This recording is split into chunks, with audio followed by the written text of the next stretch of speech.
Anissa, merci de nous parler de cette école qui, comme tant d'autres d'ailleurs, forme au métier de journalisme, au métier de l'audiovisuel, de technicien, son, image, etc. Mais il y a une singularité quand même dans cette formation. Effectivement, la singularité de cette école dont on parle, ce sont les élèves. Et je vais vous dire pourquoi. Parce qu'il s'agit tout simplement de l'unique centre de formation destiné à un public d'hommes et de femmes touchés par le handicap, par la maladie ou encore par la précarité. Voilà. Et c'est une formation pour les métiers du journalisme, de l'audiovisuel, qui restent effectivement des niches parfois, en tout cas, pas ouvertement accessible à tout le monde, en tout cas des personnes souffrant de handicap, au prime abord. Et là, en plus, c'est gratuit. Ah ben alors, les petits plats sont dans les grands. C'est-à-dire que le directeur de cet établissement a créé une association pour ramasser quelques financements, pour pouvoir créer cette formation, offrir donc des cours gratuitement, du matériel, en tout cas effectivement accessible pour les élèves, et il leur promet également de leur trouver des stages pour perfectionner le savoir-faire et parfois même pour se faire engager. Je vous laisse, il va tout vous expliquer. Il s'appelle Éric Kanda et c'est le directeur de la formation et fondateur de l'association Jaris.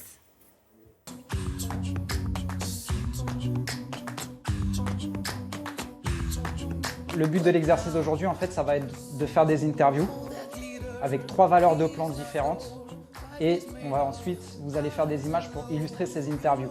L'association Acte Pro est née tout simplement de ma propre expérience. Depuis une vingtaine d'années, je me suis retrouvé en situation de handicap. Moi-même opérateur de prise de vue, ayant une spondylarthrite ankylosante, je ne pouvais plus tenir une caméra normalement. Donc s'en est suivi des périodes un petit peu dépressives et difficiles pour qu'à un moment donné, je décide de créer cette association. Et fort de mon expérience, j'ai mis en place tout un schéma pédagogique qui aujourd'hui permet à ce public-là d'exister dans un secteur d'activité plutôt élitiste et plutôt à un niveau élevé. Vous allez aller préparer le matos, batterie chargée plus chargeur, un pied et les cartes mémoire formatées. Donc ça on a, il faut juste vérifier la semelle. Micro-caméra, on les a. Et le micro-canon, je suis en train de le chercher.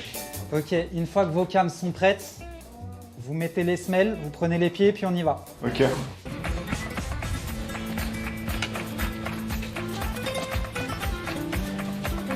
La formation se déroule en 2 temps. Un premier temps, effectivement, en conditions réelles de travail, où on accompagne sur toute la chaîne de fabrication d'un programme audiovisuel, de sa conception à sa diffusion. Tout ça, c'est l'accès à plus de 150 métiers. Donc vas-y, voilà. Et voilà, là l'éclipsé, ok? N'oubliez pas 3 valeurs de plan différentes sur l'interview. Là par exemple, tu vois, tu l'as centré. Tu t'évites qu'il y ait trop d'air au-dessus de sa tête. Les élèves nous trouvent à travers les pôles emploi, à travers les Cap emploi, à travers un appel à candidature qui est fait et lancé chaque année sur les réseaux sociaux, auprès des maisons du handicap.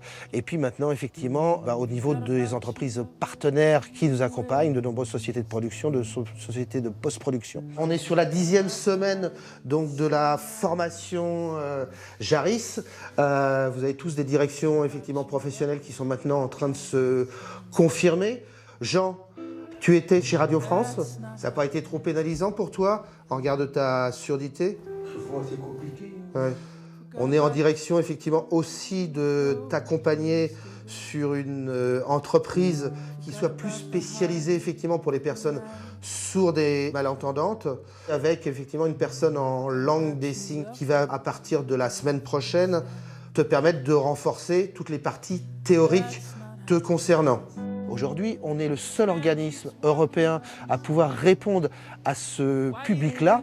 On est sur un accompagnement qui est totalement gratuit pour les bénéficiaires et où on lève tous les freins à l'insertion.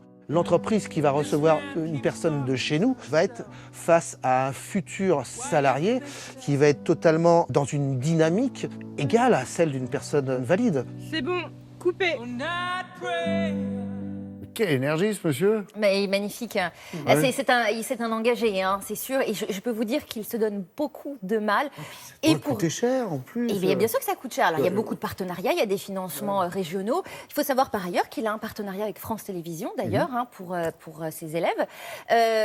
Donc ça fait 15 ans qu'elle existe et en 15 ans, 86% des personnes ayant suivi la formation ont retrouvé le chemin de l'emploi ou ont décidé de pousser les études, en tout cas dans le secteur, de façon un petit peu plus approfondie. Tout ça pour dire que c'est un succès qui, j'espère, grandira et prendra encore plus de place et de plus grands locaux pour accepter plus de dossiers, pour pouvoir donner ces formations gratuites à ceux qui en ont besoin.